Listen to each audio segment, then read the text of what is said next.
video will focus on the learning target, I can utilize all the steps in the scientific method.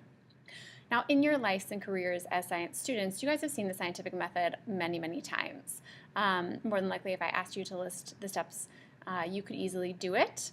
For us in this class, we're going to relate the scientific method a little bit into our STEM engineering pathway at AVHS that you might have seen those signs around before.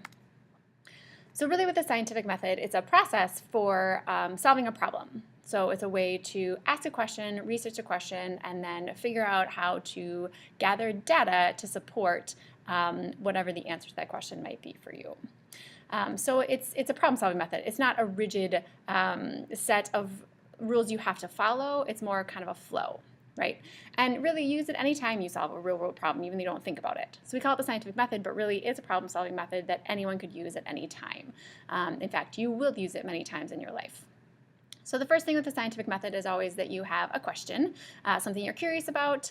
Once you have that question, you're going to do some background research, looking for what experimentation has already happened, what evidence already exists to answer your question or maybe lead you to a new question. So oftentimes you refine your question after doing your research.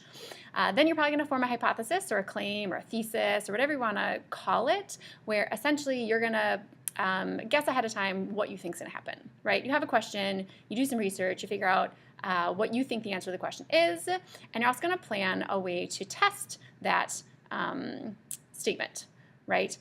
So you're going to basically come up with a way to gather evidence to support or refute your claim, what you think is the answer to your question.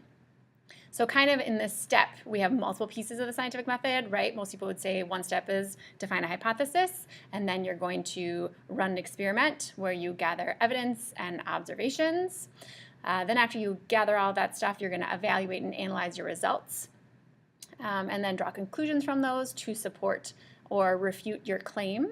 And then the last step is always to share or publish the information you've received. So again, the scientific method, it is not a only used in science method, and it is not a super rigid method. A lot of these steps are done in different orders. Sometimes you'll have a hypothesis, test it a little bit, and be like, oh, that didn't work, and go back and redo it. So it's very ebb and flow when you're actually using the scientific method.